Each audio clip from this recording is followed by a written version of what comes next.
Olá, seja muito bem-vindo ao Psicologia e Propósito. E no programa de hoje vamos falar sobre um tema cada vez mais presente na nossa rotina, a nomofobia. Você já sentiu ansiedade ao ficar sem o seu celular?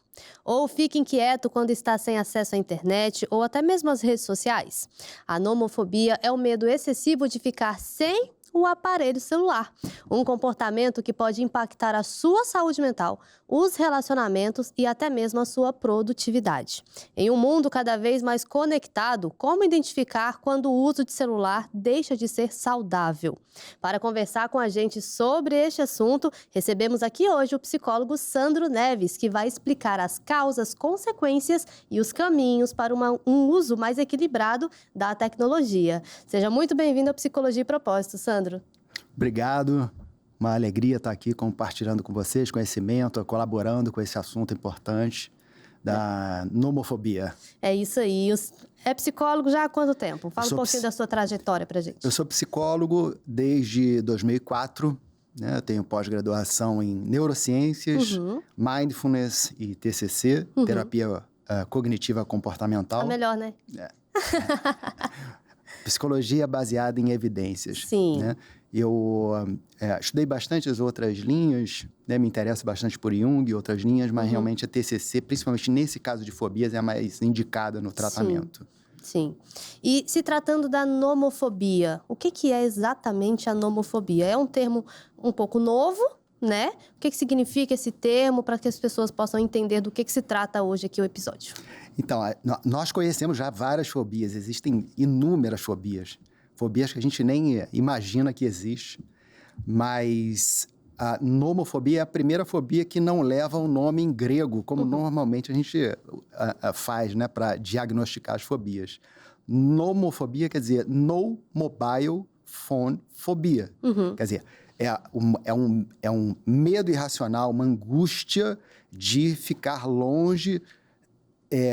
O nome seria do celular, mas na verdade é das funções que um celular oferece para a gente. Então, poderia ser um laptop, um relógio, qualquer coisa que nos deixe conectados. Então, na verdade, é um medo irracional, uma reação emocional desproporcional ao ficar desconectado ou simplesmente de imaginar em ficar desconectado. Sim. Que é importante a gente lembrar que o ser humano não precisa viver exatamente uma experiência para sentir emoção. A gente lembra do passado e se emociona. Sim. Imagina o futuro e se emociona também.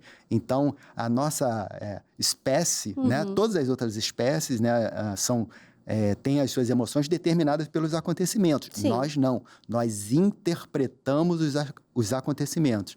Então, na simples imaginação de ficar desconectado, uma pessoa pode apresentar sinais de um medo desproporcional e uma reação emocional desproporcional. E quais sinais seriam esses que ela pode estar sofrendo de nomofobia?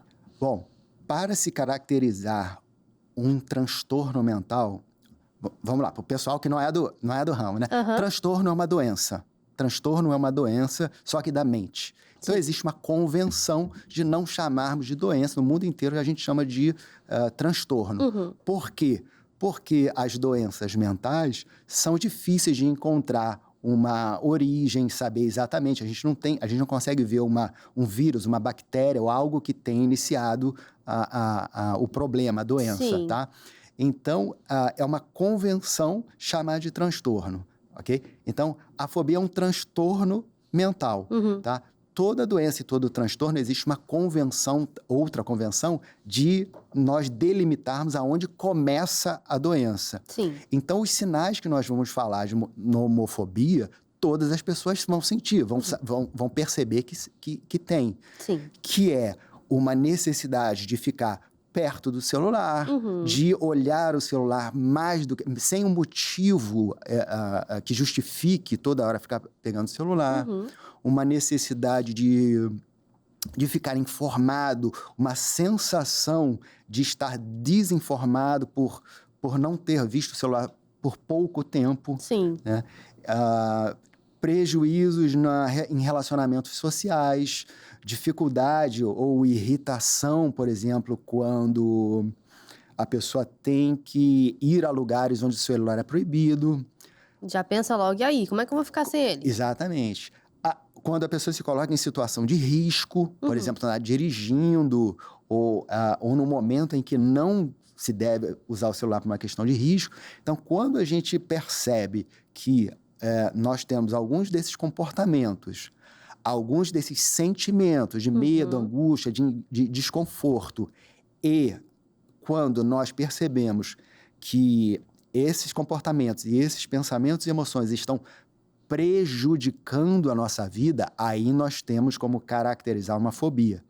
É necessário que haja um prejuízo pessoal. Sim. Novamente, todos nós temos esses comportamentos de um certo nível. O celular, o smartphone, ele está presente na vida de todo mundo e não vai sair. E acaba que tá todo mundo muito dependente disso. É o e-mail que tá aqui na palma da mão. É o WhatsApp que tá na palma da mão. Todas as redes sociais, Instagram, Facebook, LinkedIn, tá tudo aqui na palma da mão. É uma necessidade que todo mundo já tem. E já é automático, né? Às vezes a gente acorda de manhã, já pega o telefone e já vai rolar o feed. Sim. É automático isso. Mas, quando a gente vê que tá tendo esse prejuízo, então vai começar a ser considerado o transtorno de nomofobia. Exatamente. Aí precisa de um profissional, ou um psicólogo ou um médico psiquiatra para fazer o diagnóstico, para ver se realmente precisa entrar com uma intervenção de um tratamento. E esse tratamento seria somente psicológico ou talvez até psiquiátrico junto? Não, ou neurologista? Pode ser, precisa de uma avaliação. Primeiro profissional que deve procurar, pode ser o psicólogo, pode ser o médico psiquiatra também. Pode ser necessário fazer uma intervenção de fármacos, de tomar remédio, tá? Mas o principal é passar por uma terapia própria para esse tipo de caso. Nesse caso, o mais indicado são as terapias cognitivas comportamentais, que não é uma terapia, né? A TCC não é uma terapia, ela é um grupo de terapias que passam por validações da neurociência. E no caso da nomofobia, ela é uma fobia, ela não está caracterizada ainda nos manuais de transtornos mentais. Sim. Mas existe ali uma fobia não específica situacional, ou seja, que vem de uma situação e não de um objeto. Então, é ali que ela se encaixa dentro das categorias, né, de transtornos mentais. Sim. É uma fobia não específica, situacional, tá? Não existe ali ainda o nome nomofobia. Entendi. É muito recente, né? É bem recente ainda. E talvez o uso da medicação seja necessário em casos extremos de ansiedade, por exemplo. Exatamente. Casos principalmente de ataques pode ser que haja um ataque de pânico e altos níveis de ansiedade, de angústia. E nesse caso, pode ser necessário entrar com medicamento, sim. E aí vem a outra pergunta. Então, existe uma relação entre a nomofobia e casos de ansiedade e depressão? Sim. Primeiro, né, o aparelho de celular ou todas as funções que ele entrega para a gente são necessárias hoje em dia e nós buscamos por questões saudáveis e bem justificáveis. Sim. Né? O problema é que existe um limiar entre o uso do celular e o excesso. E essa passagem desse limite, ela não é percebida por nós. Até porque é uma linha muito tênue, né? Exato. E aí, para ultrapassar ela, é mole. Fácil, exatamente, fácil. Então, quando a gente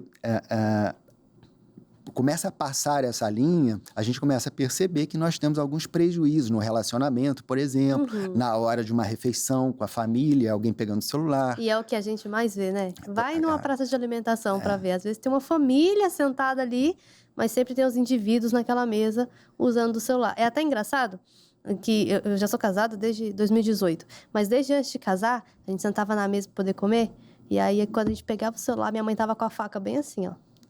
Aí a gente ficava assim, o que você vai fazer? Aí ela, solta o celular, senão fura sua mão. Falei, você vai furar minha mão? Ela, não duvida. Aí a gente soltava o celular. Aí a gente aprendeu. Sentou na mesa, o celular já fica fora da mesa. Não faz isso ali, porque a minha mãe não vai gostar. E foi criando esse hábito na gente, que é um momento de refeição, é um momento de interação com a família, interação social, se tiver com amigos e tudo mais, não é momento de você estar com o celular na mão, né? Então, a gente tem que ter um limite que tem que ser seguido. Isso. E quando a sua mãe te dá um limite, ela também diminui a sua ansiedade. Porque a falta de limites, ela causa, né, um sentimento de vulnerabilidade. Sim. Tá? É como a função das cercas, dos muros, embora eles diminuam a nossa liberdade de ir e vir, ele traz segurança. Os limites psicológicos são da mesma forma. Quando a sua mãe, de uma forma bem amorosa, né? Com a faca na mão? Isso. Com um argumento bem, bem forte. Ela dá esse limite para você, ela te ajuda a ter menos ansiedade, tá? Agora, se a gente pegar, assim, pessoas que têm dificuldade, principalmente adolescentes, quanto mais jovens, é mais grave essa situação, né? De não ter limite. Sim. E eles não encontram uma limitação para o uso do celular, das redes sociais, isso, ao mesmo tempo que dá a eles uma liberdade talvez grande demais, também favorece o aumento da exposição e da ansiedade. Então, esse comportamento, a nomofobia, de uma forma geral, ela tem uma relação com a ansiedade, sim, bem forte.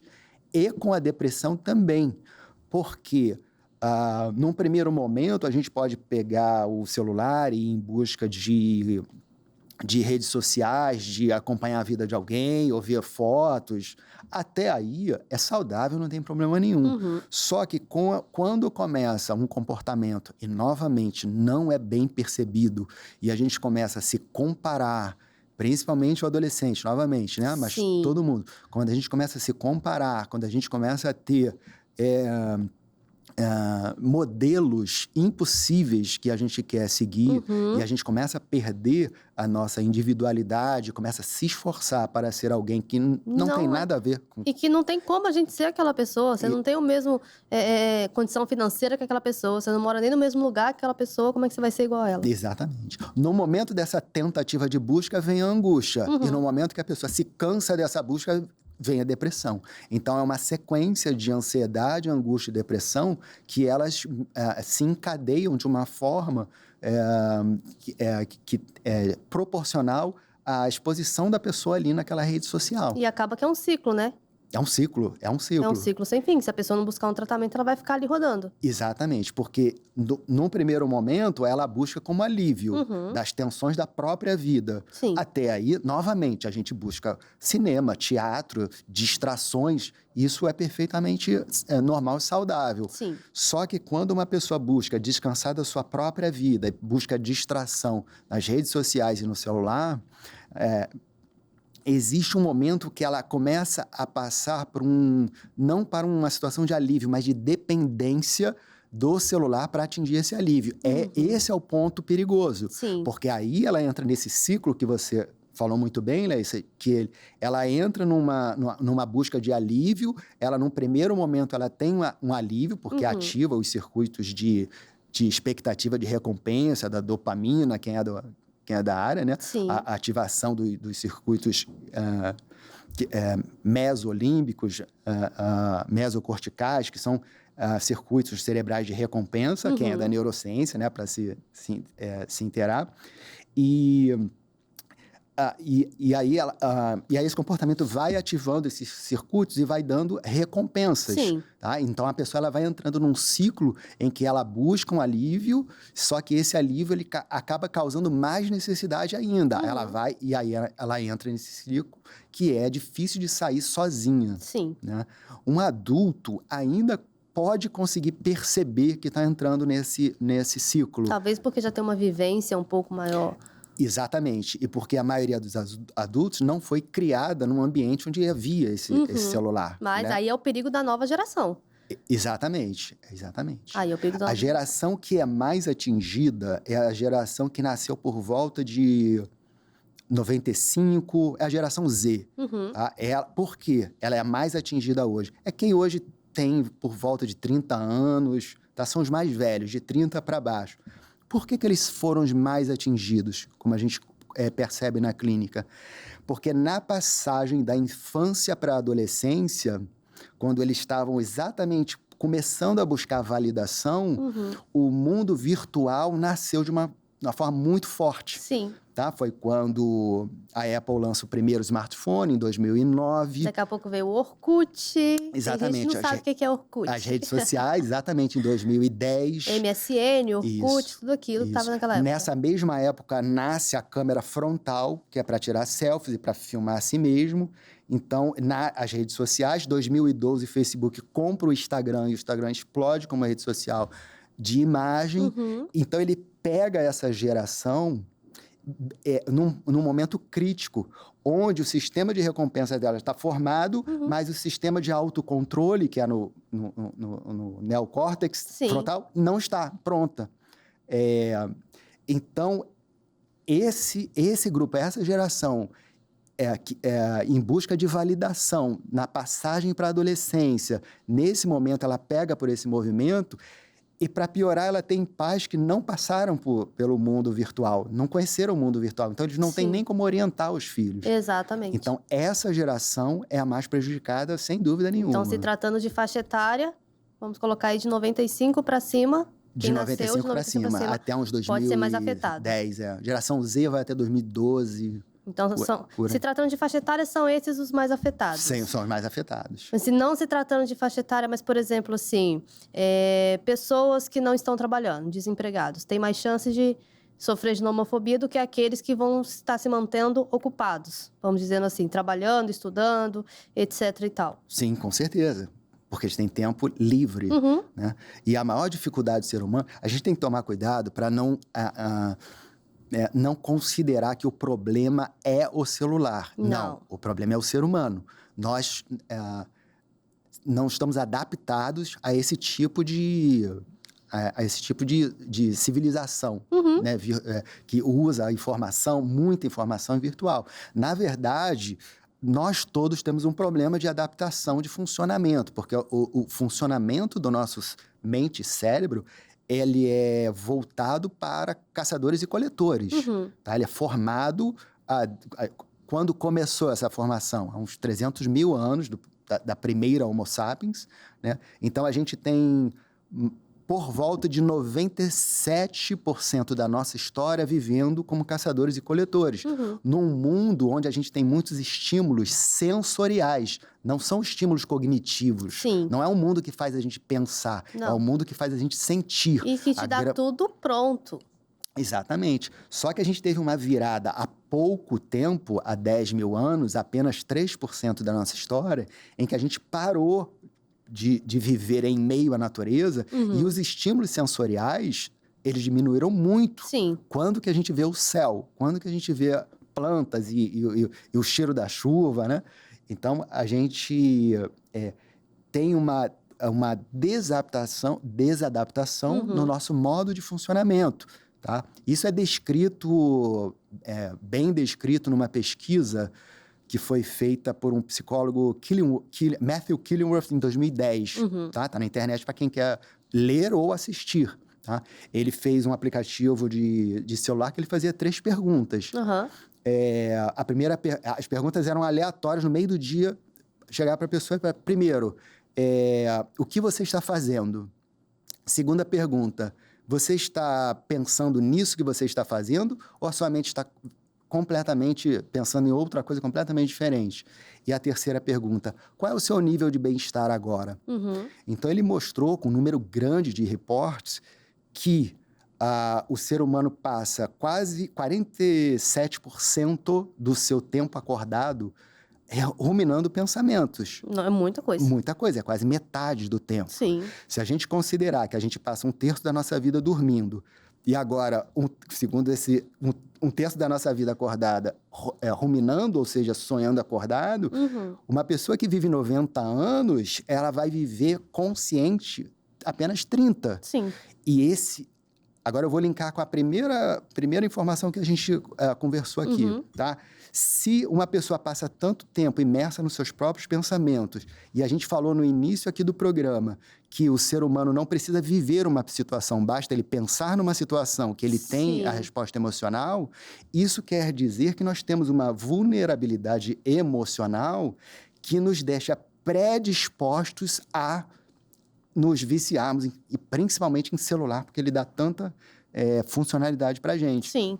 Então, novamente, a gente tem que tomar cuidado para não fazer vamos dizer, uma medicina Don Quixote, uma psicologia Don Quixote, que está lutando contra moinhos de vento. O celular, isso... Não é o celular. É o tempo que você passa nele, a dependência que você tem daquilo que ele está te oferecendo. Isso. E nós precisamos nos educar para usar essas tecnologias. E hoje em dia tem até uns aplicativos, né, que você coloca a localização de casa. Ele já desativa um monte de notificações quando você está em casa. Então, você já não tem acesso àquilo dali. Então, já te tira um pouco da obrigatoriedade de ver aquelas notificações e tudo mais. Tem os outros aplicativos que medem o tempo que você está e, às vezes, até bloqueiam algum aplicativo em específico quando passa, sei lá, de 2 horas por dia. E isso é bacana, né? Isso é bacana, que vai te colocando limites. Mas se tratando ali, doutor, de uma linha tão tênue, quando que eu sei que eu estou saindo do uso saudável para um uso de dependência?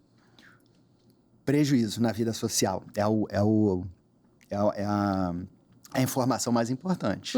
Tá? Um certo descontrole, todo mundo vai perceber. Sim.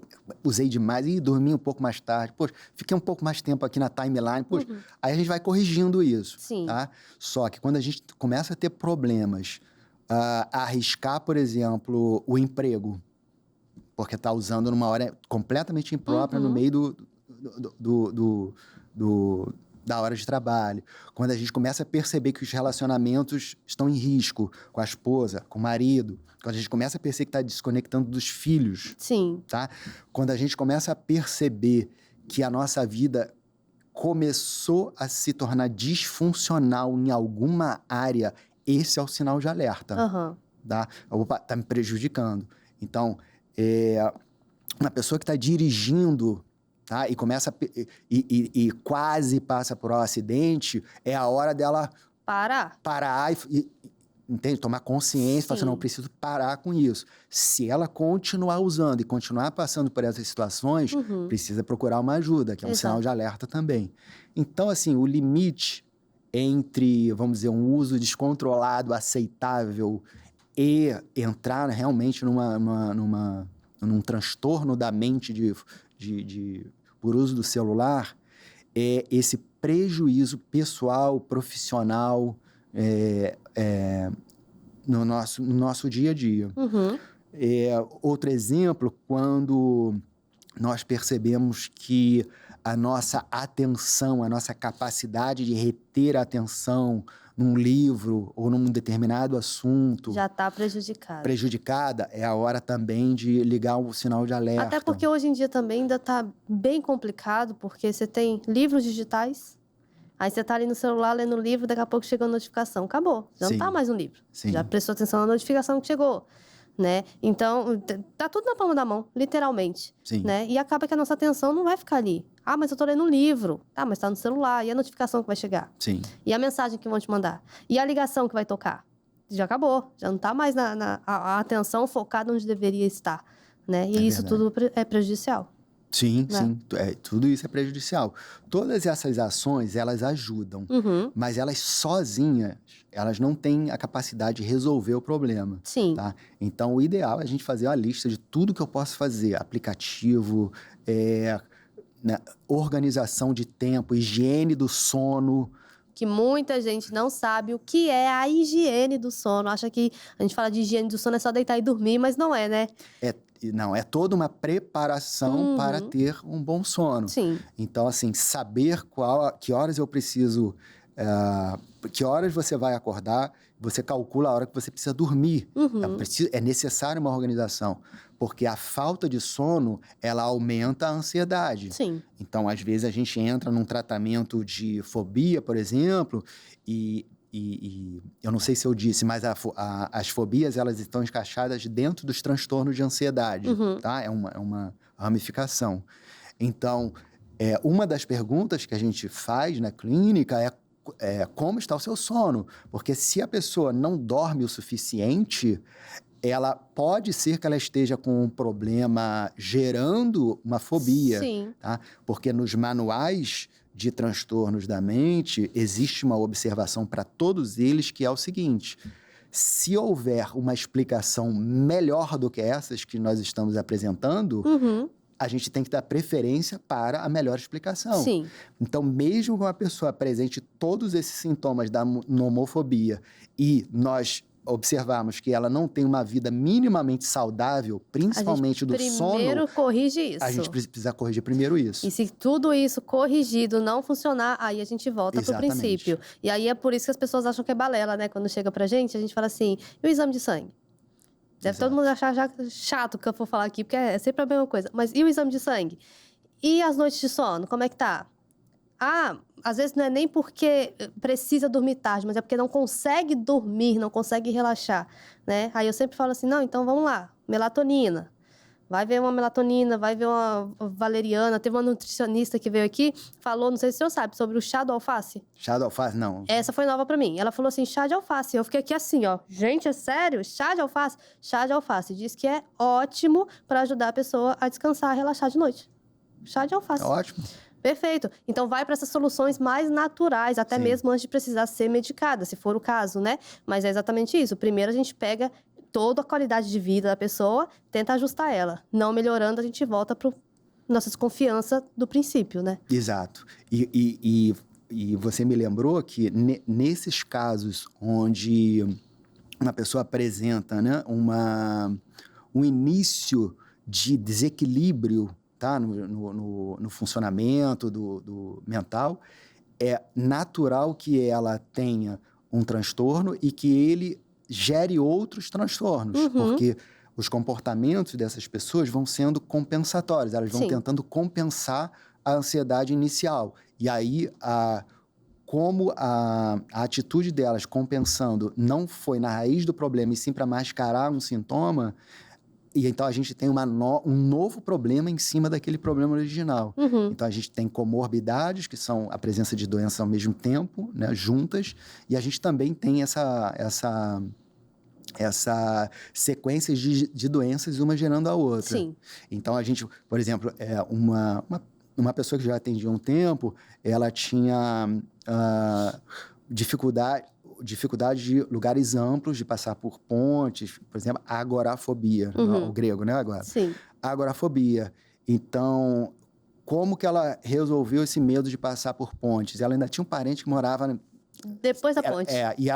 E ela evitava visitar o parente. Então, nesse caso, a gente vê que tem um prejuízo pessoal. Sim. Tá? Então, ele entra para uma categoria de transtorno. Tá? Se fosse uma pessoa que não precisa passar por ponte, talvez não fosse diagnosticado o transtorno. Sim. Mas essa pessoa precisava. Então, o que ela fez para compensar essa fobia por lugares amplos? Começou a usar o celular e levar baterias extras para poder falar com as outras pessoas. Iniciou um novo transtorno, nomofobia. Começou a depender do celular. Então, veja como um vai puxando o outro. Exatamente. E aí, nomofobia. Aí, uma das coisas do questionário, né, é o quanto a pessoa usa de cafeína, né?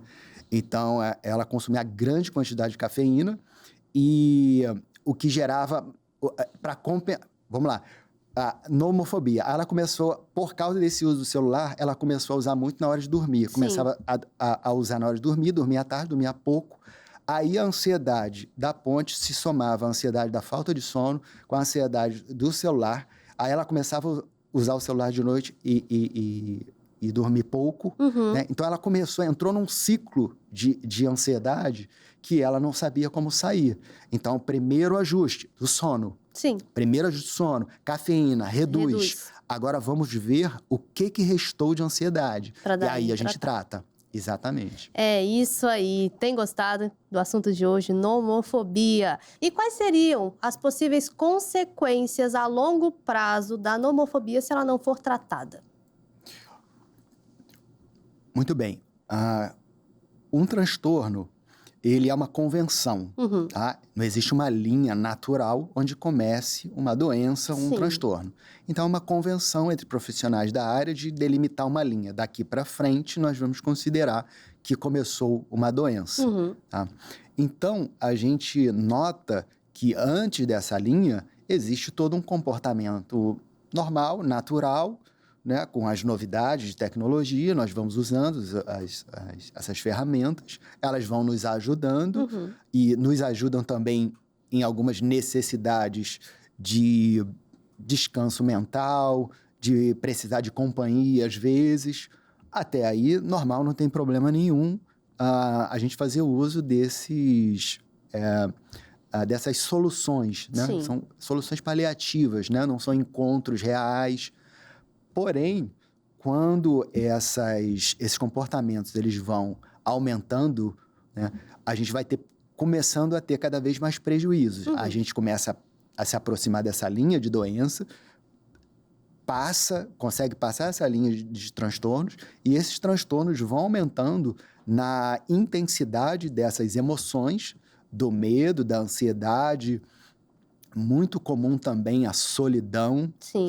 sentimento de solidão. E esses sentimentos, eles vão aumentando e eles vão se agravando. As consequências não são dessas emoções em si crescendo, mas no que elas fazem acontecer na nossa vida. Então, por exemplo, o que poderia acontecer com uma pessoa com alto nível de solidão? Quais são os comportamentos desadaptativos, as formas dela, aliás, compensatórias, né? A forma dela se escapar desse sofrimento mental, né? Esses sentimentos também podem ser de irritabilidade, quando a gente não pode usar o celular. Então, a gente começa a ver que entram em risco os relacionamentos da pessoa, a saúde mental da pessoa, a profissão da pessoa. Então, tudo isso pode atingir assim, níveis de grande prejuízo para a pessoa. Sim, tá? sim. Por isso é que é importante nós falarmos sobre isso e compartilharmos essas informações para as pessoas poderem identificar, ou em si mesmas, ou em amigos, parentes, pessoas que precisam ter consciência de que esse processo está em curso, está acontecendo. Para eles procurarem ajuda profissional adequada para poderem se curar, retornar a uma vida saudável. Sim. E dentro da TCC, que é a terapia cognitiva comportamental, é muito comum a gente usar de treinos, né? Treinos de habilidades sociais, enfim. Quais seriam as estratégias dentro da TCC, por exemplo, para se deixar de usar tanto o celular, para uma pessoa se tratar mesmo da nomofobia? Bom, o clássico da TCC para a fobia é dessensibilização.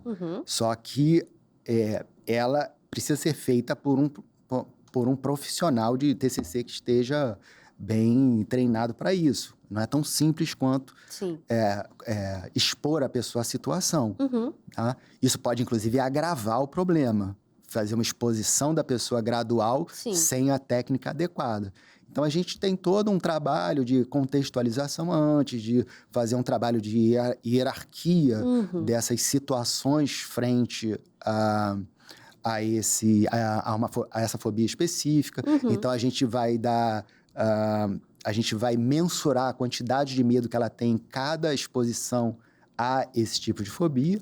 E no caso da nomofobia, a gente pode fazer também exercício de relaxamento junto com essa exposição. Tá? Não são todas as fobias que aceitam esse tipo de intervenção. Tá? Por exemplo, a fobia a cortes, a agulha, a sangue, ela não deve ser feita dessa maneira. É outro caminho. Outro caminho. Na nomofobia, a linha de tratamento é essa. Outra técnica muito importante é mindfulness. Assim, hoje, todas as ramificações da TCC, da terapia cognitiva comportamental, as mais modernas, levam em consideração mindfulness. O que é mindfulness nesse contexto? Falando para todo mundo entender, né? É diminuir o fluxo de pensamentos da pessoa e trazer ela para viver mais o presente e pensar menos. Tá? Para quem é da área da neurociência, né? É diminuir a atividade da rede de modo padrão, que é a rede de ruminação mental, principalmente do córtex cingulado posterior, para quem é da área, né? Aham. Córtex é a parte do nosso cérebro, tudo que leva esse nome corte é exterior. Sim. Então, córtex é a parte exterior do nosso cérebro, tá? Córtex Frontal, córtex. esse é o cingulado posterior que faz parte dessa rede de ruminação Sim. mental, que fica girando o pensamento. Quando a gente vai caminhar daqui até algum lugar, ou a gente caminha presente, sentindo os pés no chão, a respiração, ou a gente vai ruminando pensamentos. Às vezes eu tenho que fazer isso, eu tenho que pagar aquela outra. E que geralmente a gente tá assim.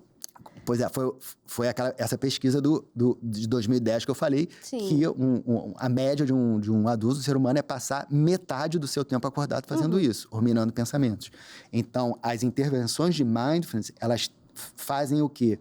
Elas aumentam as áreas somatosensoriais, as atividades, tá?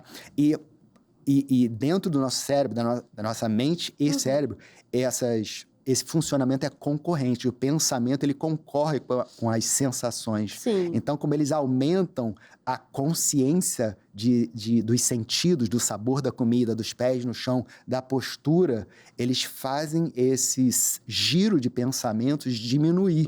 Foi o que a gente falou no bloco anterior, que o ser humano ele já vem desadaptado. Sim. E isso não é um problema que surgiu agora. Isso é descrito em tradições milenares que já têm 4, 5 mil anos, descrevendo essa agitação mental como origem de problemas na vida, de saúde. Sim. Por que de saúde? Tá?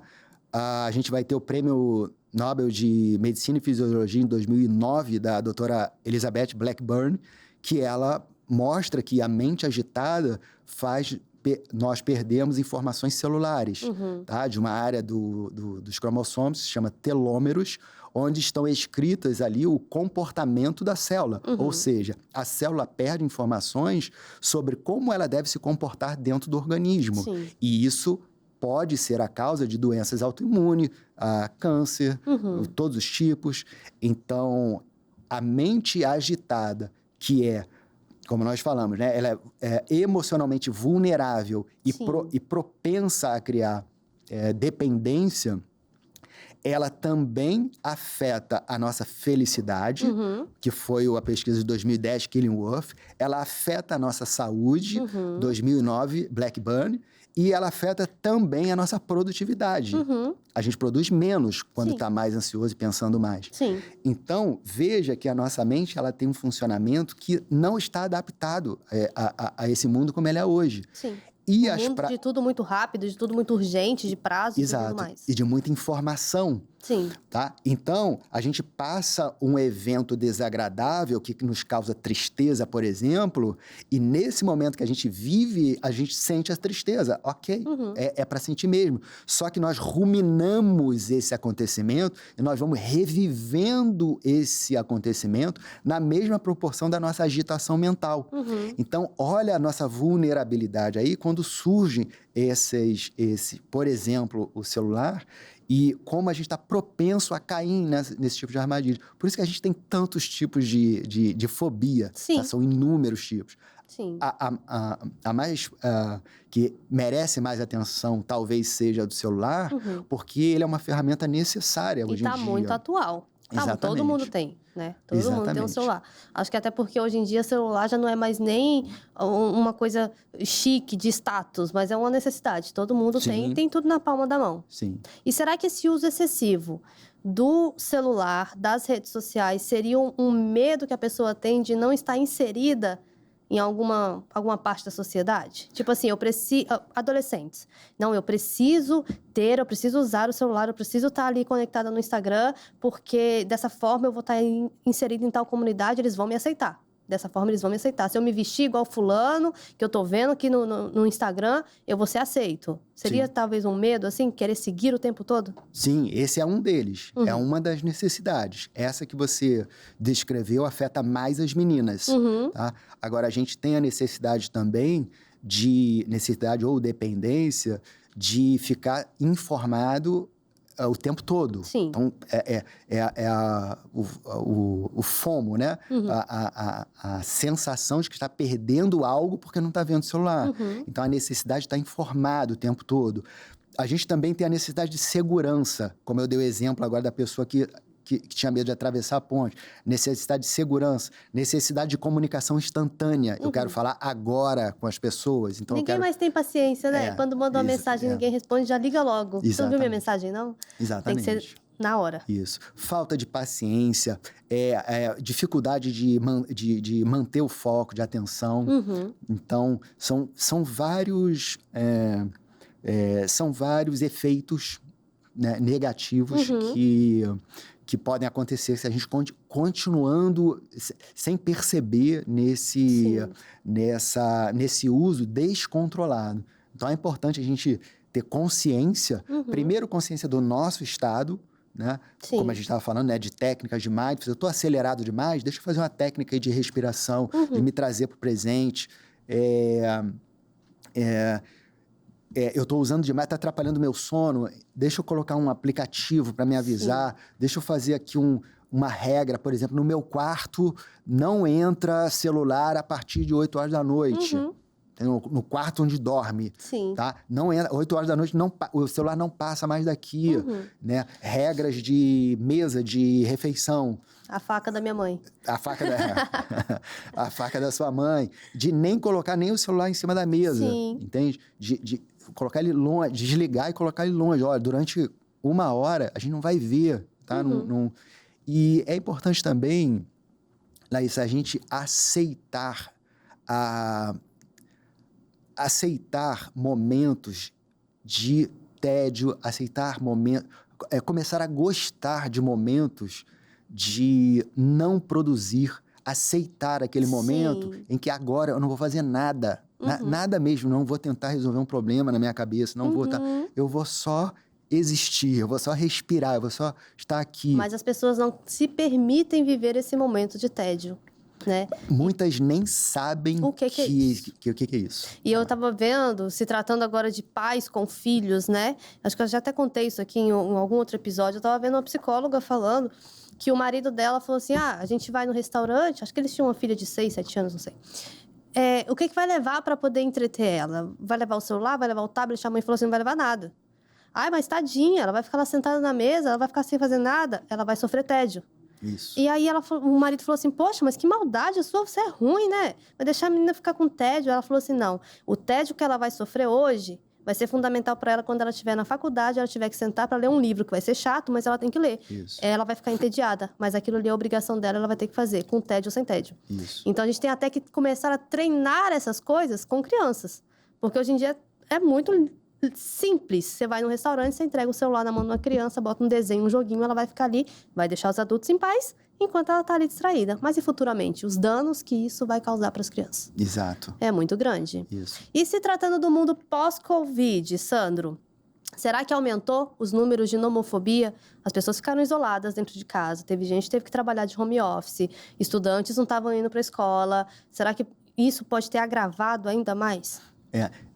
A gente não tem pesquisa sobre isso, mas com certeza, depois da pandemia, depois desse período que nós ficamos em casa, qual o problema de ficar em casa? Que as pessoas ficaram recolhidas em casa com a sua própria mente. Tiveram que... entediadas. Isso. E não sabem lidar com a sua própria mente, não sabem lidar com coisas monótonas, né? Então, para elas, o monótono é chato. Sim. Só que o monótono, ele pode ser agradável. Isso é uma questão, como você falou bem, uma questão de educação, no caso dessa menina. É educá-la a encontrar na monotonia algo prazeroso. Sim. E realmente ele pode ser prazeroso. Porque aquilo que é monótono nos deixa mais presentes. A gente não precisa viver assim, mas a gente precisa saber ter esses momentos, tá? Em 100% das vezes que em palestras que eu faço em empresas, eu pergunto quem sabe descansar a sua própria mente, ninguém sabia, tá? 100% das pessoas ficaram esperando a resposta, ninguém arriscou uma resposta, tá? Então, isso mostra que a pessoa sequer sabe como cuidar da sua mente, como descansar a sua mente. Sim. A gente acha que é distraindo, com distração. Não. Mas, na verdade, a gente tem que aprender como é esse comportamento monótono, por que sensorial? Porque ele ativa as áreas dos sentidos no nosso cérebro, né? E, portanto, diminui o fluxo de pensamentos. Quando isso acontece, a gente tem um descanso dos nossos pensamentos, Sim. chama-se de giro também, de vórtices, tá? Como eu falei, né, que isso já é descrito na psicologia milenar do Oriente há muito tempo. A gente tem no Yoga Sutra, que fala sobre as técnicas do yoga, da onde vem a mindfulness, a meditação. Eles falam dos Chitta Vritti Nirodhas, isso é sânscrito. Chitta é mente, Vritti é de onde vem a nossa palavra vórtice, e Nirodha é como se fosse rédeas. Sim. Então, eles estão falando, estão descrevendo já há 3.000 anos, esse sutra, esse livro, ele fala de uma técnica que, quando a gente tem um sutra, quer dizer que a gente está organizando um conhecimento que já é antigo. Então, esse método onde vem a meditação e mindfulness e esses exercícios, que hoje são as principais ferramentas da TCC, eles falam da agitação mental. Sim. Eles estão falando lá dos vrittis, dos vórtices, da mente girando. E que é preciso, por uma questão de saúde, a gente diminuir essa velocidade. Então, é isso que nós estamos falando do que é monótono, do que é silencioso, Sim. do que é vazio. Isso tudo pode ser muito prazeroso, tá? Só que a gente precisa ser educado. Mais do que isso, a gente precisa ser conduzido para esse lugar e oferecer, principalmente para criança e adolescente, para experimentar isso. Sim. Experimente respirar. Só respirar. Mais nada, né? Mais nada, não, mais nada. Só respira, né? Quando você for se alimentar, e da onde vem o mindful eating, né? Quando você for se alimentar, só come. Só não escuta música, não vê vídeo, não conversa, Sim. não tenta resolver problema, não deixa a sua mente tentar ruminar pensamentos, ficar lembrando de passado, pensando no futuro. É como a gente fala mesmo, né? Come comendo.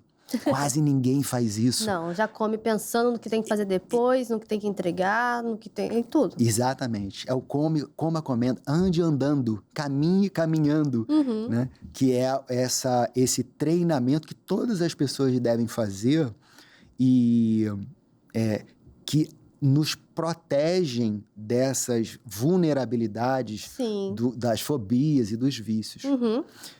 A gente está num ambiente religioso, Sim. né? E eu atendo pastores, atendo padre, atendo pessoas que atuam em várias religiões. E eu sempre sugiro, né, que as pessoas, quando terminarem as suas orações, as suas preces, né, faladas, que elas façam alguns minutos de uma oração silenciosa, sem palavra, só respira. Tenta procurar essa conexão, esse contato, esse religamento, né, em silêncio, sem palavras. Então, é uma adaptação da mindfulness para esse contexto, já que a pessoa já tem esses valores. Contexto religioso. Exatamente. É isso aí. E se tratando do propósito desse programa, olha só. Lembra daquele versículo lá de Gálatas 5:22, que fala assim, ó, mas o fruto do Espírito é a caridade, alegria, paz, longanimidade, benignidade, bondade, fé, mansidão e temperança. E o que é sobre tudo que a gente falou aqui? A gente precisa da moderação. E a moderação acaba que está aí dentro do fruto do Espírito também, né? Essa temperança, você saber realmente o que você tem que fazer, essa mansidão também para você não ficar estressado, até mesmo com outras pessoas. E lá no livro de Filipenses, capítulo 4, versículo 5, diz assim, a vossa moderação seja conhecida de todos os homens. Então, essa moderação sobre até onde eu posso ir, é como a gente sempre falou aqui, né, desde o início, é uma linha muito tênue entre você estar usando de forma saudável o seu aparelho, os aplicativos, e você passar para um processo ali já vicioso, né? Você já está ali, você precisa daquilo ali o tempo inteiro, mas a gente precisa ter, então, esse autocontrole, né? Essa moderação, né? Sim, sim. E se tratando, por exemplo, de familiares, que tem dentro de casa pessoas que estão com nomofobia. Como que essas pessoas, os familiares, no caso, podem ajudar essas pessoas a encontrar essa moderação, né, no uso? Sim. Quando elas percebem que algum familiar Se forem filhos, talvez seja mais fácil. Uhum. Impondo limites. Dando aí limites é o remédio para a ansiedade, Sim. nesse caso, né? Como nós já falamos. A dificuldade da criança, da adolescente ter limites, porque a gente nasce sem os limites, a gente precisa aprender os limites. Uhum. Então, o não que os pais dão ao filho é como se fosse uma cerca que protege eles. O filho vai reclamar. Sim. Você está diminuindo a minha liberdade. Eu quero isso, eu quero aquele brinquedo, eu quero ir para lá. Então, ele vai reclamar. Uhum. Só que os pais têm que entender, né, fazer a tradução de falar assim, ele está me agradecendo porque eu estou mostrando para eles que eu sei onde ele deve parar, que eu sei qual é o limite das coisas. Então, ele vai reclamar, mas no fundo, ele vai se sentir mais protegido. Se ele vai se sentir mais protegido, ele não terá a propensão a sentir o medo. Uhum. Tá? Olha aí o medo da fobia. Sim. Ele vai ter menos propensão de sentir o medo, de cair em qualquer outra fobia, ou na nomofobia, ou qualquer outra. Outra coisa que os familiares devem fazer, primeiro é reconhecer que algum familiar precisa de ajuda. Então, a gente pode, por exemplo, criar regras de uso do celular. Uhum. Na mesa, por exemplo, de refeição, como a gente falou, na hora do sono. Tá? A criança não vai saber. A criança não sabe esse limite. O pai tem que dar, a criança vai reclamar e o pai e a mãe tem que manter ali o acordo. Até ser aprendido. Novamente, a criança vai reclamar, mas isso apertando a tecla SAP, né? É um agradecimento que você está diminuindo a ansiedade dela, porque está mostrando para ela que você sabe o limite das coisas, tá? Que você vai estar dando para ela. O não que ela está recebendo dos pais é o mesmo não que ela vai dar a si mesmo quando ela for adulta, tá? E vai ter necessidade de se disciplinar nas suas atividades. Esse não que o adulto dá para si mesmo é o não que ele aprendeu lá dos pais, quando os pais falaram. E olha que interessante, agora linkando com o problema das redes sociais. Quando a pessoa, né, o indivíduo, sabe falar não para si mesmo, ela aumenta a sua autoestima. Se ela aumenta a sua autoestima, ela diminui a necessidade de validação das outras pessoas. Ela Ou tem seja, autoconfiança. Exatamente. A vaidade diminui, porque a vaidade não é cuidar da gente, né? Vaidade é quando a gente precisa da validação dos outros. Sim. Todo mundo tem isso, um pouco. E a autoestima é quando nós vemos valor em nós mesmos. Quanto menor a autoestima, maior a necessidade de se validar. Sim. Olha o perigo aí das redes sociais.